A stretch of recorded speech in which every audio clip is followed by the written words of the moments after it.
2024년 고난주간 특별 새벽 예배 둘째 날 예배를 하나님께 드리겠습니다. 다 같이 찬양 드리겠습니다.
오늘 우리에게 주시는 하나님 말씀은 신약성경 마가복음 14장 43절에서 52절 말씀입니다.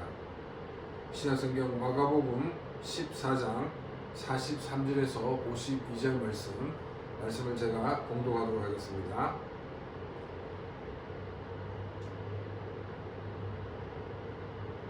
예수께서 말씀하실 때에 곧 12 중에 하나인 유다가 왔는데 대제사장들과 서기관들과 장로들에게서 파송된 무리가 금과 뭉치를 가지고 그와 함께 하였더라. 예수를 파는 자가 이미 그들과 분노를 짜 이르되 내가 입맞추는 자가 그이니 그를 잡아 단단히 끌어가라 하였는지라. 이에 와서 곧 예수께 나와 랍비여 하고 입을 맞추니 이들이 예수께 손을 대어 잡거늘 곁에 서 있는 자 중에 한 사람이 칼을 빼어 대제사장의 종을 쳐 그 귀를 떨어뜨리니라. 예수께서 무리에게 말씀하여 이르시되 너희가 강도를 잡는 것 같이 금과 뭉치를 가지고 나를 잡으러 나왔느냐. 내가 날마다 너희와 함께 성전에 있으면서 가르쳤는데 너희가 나를 잡지 아니하였도다. 그러나 이는 성경을 이루려 함이니라 하시더라. 제 아들이 다 예수를 버리고 도망하니라. 한 청년이 벗은 몸에 배 헛입을 두르고 예수를 따라가다가 무리에게 잡힘에 배 혼니물을 버리고 벗은 몸으로 도망하니라. 아멘. 사람들의 본래의 모습을 가장 잘 볼 수 있는 것은 위기를 만났을 때입니다. 위기를 만났을 때 어떤 태도를 보이느냐가 그 사람이 평소에 어떤 삶을 살았는지를 보여주고 있기 때문입니다.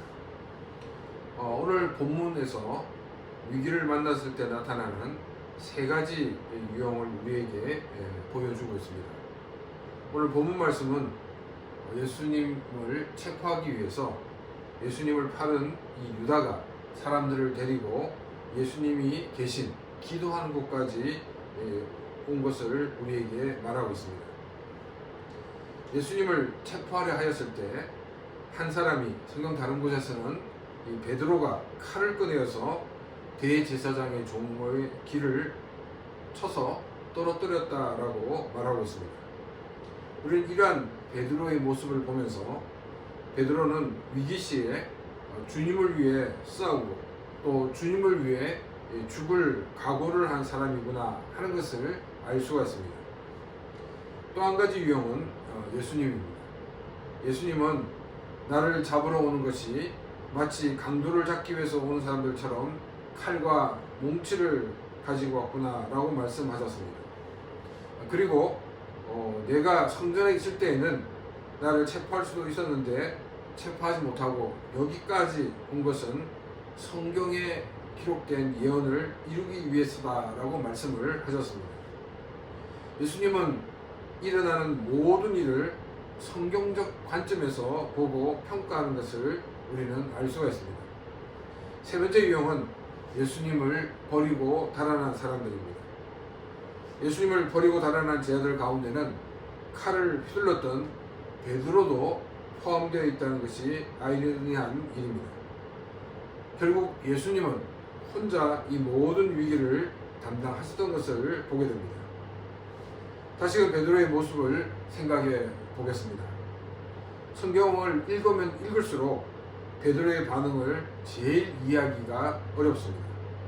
최후의 만찬에서 예수님께서 제자들이 나를 다 버릴 것이다 라고 했을 때 베드로는 다른 사람들은 버릴지라도 나만은 결코 주님을 버리지 않겠노라고 이렇게 맹세까지 하였습니다. 예수님과 함께 겟세마네까지 따라갔습니다. 기도하려는 그 예수님의 말씀을 듣고도 피곤하여서 잠을 잤습니다. 대제사장들이 보낸 사람들이 와서 예수님을 잡으려 할 때는 칼을 휘둘렀습니다. 또 예수님이 체포되자 이 체포에 항의하지 않고 오히려 도망가는 모습을 보여주었습니다. 그리고는 다시금 예수님이 대제사장층으로 끌려가게 되었을 때 조금 떨어져 있었지만은 그러나 그곳까지 따라갔습니다. 그 가운데 사람들이 혹시 갈릴리 사람이 아니냐라는 것 같은 질문이 세 번이나 거듭되었는데 베드로는 세 번이나 예수님을 부인하였습니다. 어느 것이 진짜 베드로의 모습일까요? 베드로가 여러 가지 모습으로 태도를 바꾼 것은 예수님에 대해 정확하게 모르고 있기 때문입니다. 예수님에 대한 열정이 없었던 것은 아닙니다. 열정이 있었기 때문에 다른 사람들이 다 버릴지라도 나만은 주님을 버리지 않겠노라고 자신만만하게 이야기를 할 수가 있었습니다. 열정이 있었기 때문에 예수님을 잡으려고 했을 때 칼을 휘둘렀습니다. 열정이 있었기 때문에 비록 조금 떨어져 있었지만은 그러나 대제사장 측까지 따라갈 수가 있었습니다. 열정만 가지고 있었을 때 열정을 가지지 않은 사람들과 다를 바 없이 예수님이 체포되는 그 광경을 보자 도망가고 말았던 것을 우리는 알고 있습니다. 열정은 다시금 예수님이 잡혀 계신 대제사장직까지 갔지만은 그러나 결국 예수님을 세 번 모른다고 부인하는 사건이 생기게 됩니다. 차라리 예수님이 잡히실 때 도망갔더라면 내가 이렇게 도망간 게 아니고 다음을 위해서 작전상 후퇴했다라고 이렇게 핑계거리라도 될 수가 있었을 것입니다. 그런데 베드로는 예수님을 모른다고 부인한 이것은 결코 핑계될 수가 없게 된 것이 되고 말았습니다. 열정의 결말을 우리에게 보여주고 있습니다. 베드로에게 필요한 것은 예수님을 바로 아는 것입니다. 예수님이 부활하신 후 베드로는 다시금 갈릴리로 돌아가서 어부가 되어 고기잡이를 하고 있었습니다. 예수님은 어부가 되어 고기잡이를 하는 베드로를 다시금 찾아가셔서 베드로를 부르셨습니다. 많은 크리스찬들이 또 많은 사역자들이 일을 하다가 넘어지는 가장 큰 이유는 뭐냐면 자신의 열정을 채우기 위해서 혹은 자신의 열정을 발산하기 위해서 모든 일을 했기 때문입니다. 우리는 이번 고난 주간을 통해서 예수님을 더 깊이 생각하는 시간이 되시기를 바랍니다. 예수님의 케이스는 조금 뒤에 살펴보기로 하고 두 번째로 살펴보고자 하는 것은 도망간 제자들입니다. 베드로는 열정이 있었기 때문에 도망갔다가 다시금 먼 발치지만은 예수님을 따라갔습니다. 그런데 나머지 제자들은 조용히 사라져버리고 말았던 것을 우리는 알고 있습니다. 12명의 제자들 중에서 한 명은 예수님을 팔아버리고 또 예수님이 체포되도록 도왔습니다. 나머지 8명의 제자는 이 겟세마네에서 기도하라고 했는데 그들은 기도하지 못하고 도망가고 말았습니다. 또 예수님께서 아주 가깝게 3명을 데리고 와서 내가 이렇게 힘들다고 얘기하면서 기도하라고 했던 이들도 예수님이 체포되는 그 순간 다 도망을 가고 말았습니다. 왜 제자들은 겟세마네까지 갔지만 예수님을 버려두고 도망을 갔을까요? 제자들은 예수님께서 체포되시고 또한 십자가에 죽으시기 위해서 예루살렘에 올라왔다라고 그들은 생각하지를 못했습니다. 예수님이 로마를 이기고 전 세계를 다스리는 왕이 될 것에 대한 그런 기대만을 가지고 왔던 것입니다. 제자들이 이렇게 생각한 이유가 뭐 때문이냐면 이것은 유대인들이 가지고 있는 메시아관이기 때문입니다. 자신이 알고 있는 메시아관과 전혀 다른 상황이 전개되었습니다. 예수님이 체포되었습니다. 이제까지 예수님과 제자들은 많은 위기를 경험해 보았습니다. 근데 이 위기 때마다 예수님의 그 능력으로 위기를 넘겼습니다. 위기를 넘기면서 예수님의 제자들은 더 큰 자신감을 가지게 되었습니다. 그런데 이 모든 자신감까지 무너져버리는 일이 생겼습니다. 그것은 예수님이 체포가 되는 것이었습니다. 그들은 성경에 게시되어 있는 메시아로서 예수님을 믿고 따른 것이 아니라 자신의 전통에서 말하고 있는 그 메시아를 기대하였고 예수님을 믿고 따랐던 것입니다. 기독교 신앙이라는 것은 자신의 기대를 만족하기 위해서 가지는 것이 아닙니다. 성경적인 가르침에 자신의 것을 버리고 그 성경의 가르침대로 따라가는 것이 바로 기독교 신앙인 것입니다. 예수님을 3년간 따라다녔던 제자들도 이 모양인데 과연 나는 어떤 모양일까 염려가 될 것입니다. 여러분, 예수님의 제자들은 예수님이 부활하실 때까지 예수님의 부활을 경험하지 못했습니다. 또 예수님이 부활할 것이라고는 전혀 생각지도 못하면서 예수님을 따라다녔습니다. 그들은 예수님이 성천하신 이후에 성령님을 보내주시기 전까지 그들은 성령의 임재를 체험하지 못한 상태에서 예수님을 따라다녔습니다. 그러나 우리는 예수 그리스도가 부활하시고 성천하신 것을 분명히 알고 있고 또한 믿고 있습니다. 그리고 예수님께서 재림하실 것도 우리는 알고 있고 믿고 있습니다. 또 성령 하나님을 보내주셔서 우리로 하여금 믿음의 사람으로 승리할 것도 알고 있습니다. 이것은 바로 예수님께서 성천하신 이후에 우리에게 보내주신 성령님의 역사심 때문에 가능하게 되었던 것입니다. 예수님과 직접 만나고 동행했지만 그러나 성경에 예언되어 있는 그 메시아인지를 잘 모르는 반신반의하는 가운데 지내는 그 사람들보다도 성령의 능력을 통해서, 성령의 일하심을 통해서 예수 그리스도를 분명히 믿고 고백한 우리가 더 복되다는 것입니다. 마지막으로 예수님의 모습입니다. 49절 말씀을 보게 되면 내가 날마다 너희와 함께 성전에 있으면서 가르쳤으되 너희가 나를 잡지 아니하였도다. 그러나 이는 성경을 이루려 함이니라 하시더라.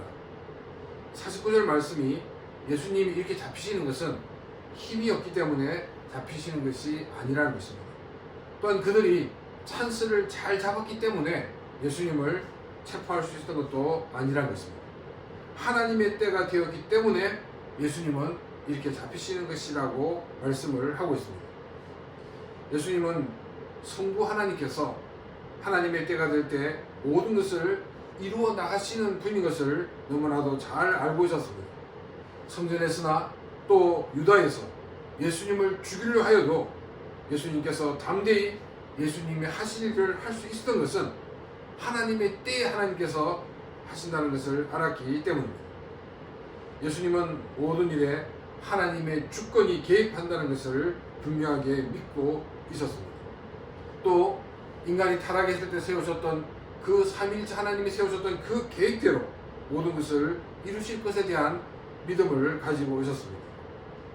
예수님이 인간이 되셔서 이 땅에 오신 것도, 또 예수님이 잡히셔서 십자가에 죽으시는 것도 모두가 하나님의 계획과 섭리 가운데 이루어진 일입니다. 하나님의 계획과 섭리는 반드시 이루어집니다. 우리가 구원받고 구원받은 하나님의 자녀가 된 이 모든 것들이 하나님의 계획과 섭리가 있었기 때문입니다. 나를 구원하신 하나님의 계획, 또 하나님의 섭리에 더 감사하며 또 이 하나님의 계획과 섭리를 더 묵상하는 고난주간이 되시기를 바랍니다. 나를 향한 나의 삶을 통해 드러내시고자 하는 하나님의 계획과 섭리를 우리가 더 깊이 깨달음으로 우리의 삶이 온전히 하나님께 드려지고 하나님께 영광을 돌리는 그런 귀한 삶이 되시기를 주님의 이름으로 축원합니다. 이 시간 오늘 말씀을 생각하며 같이 기도드리겠습니다.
이 시간은 교회의 비전을 두고 기도하겠습니다.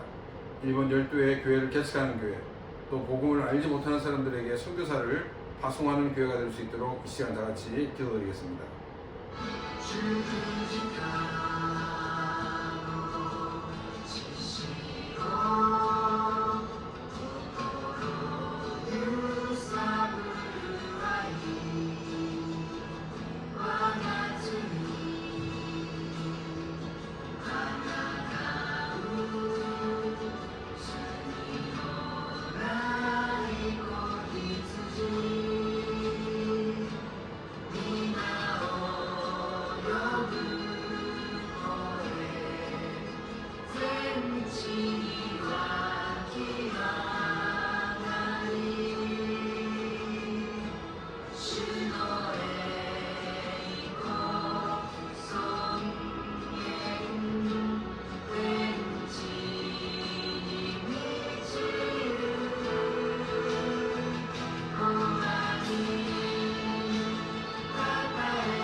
이 시간 우리 교회가 성장하여서 일본 복음화를 위해 사용될 수 있도록 이 시간 다 같이 기도드리겠습니다.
또 교회 건축을 위해 기도하고 법적인 문제, 또 재정적인 문제가 해결되어서 건축이 이루어지며 또 우리 교회가 선교의 기지가 될 수 있도록 이 시간 다 같이 기도드리겠습니다.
또 성도들이 말씀 가운데 성장하여서 세상의 빛과 소금의 사명을 감당하도록 이 시간 다 같이 기도드리겠습니다.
마지막으로 개인 기도 제목을 우리 하나님께 기도하고 오늘 하루도 또 하나님의 인도하신 가운데 승리하는 하루가 될 수 있도록 이 시간 다 같이 기도드리겠습니다.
사랑하신 아버지 하나님, 오늘도 이 귀한 말씀을 주심을 진심으로 감사를 드립니다.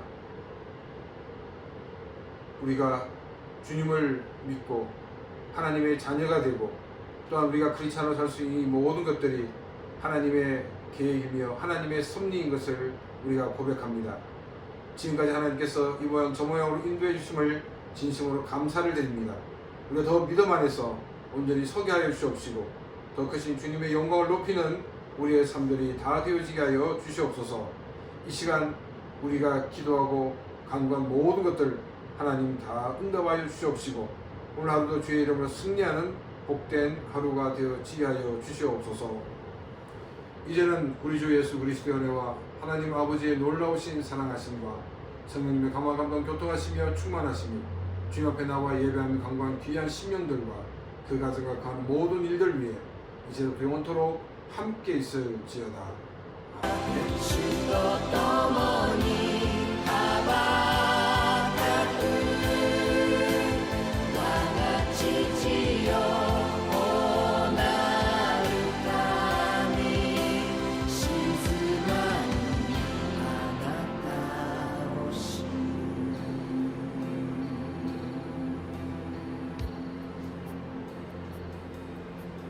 네, 예배를 마쳤습니다.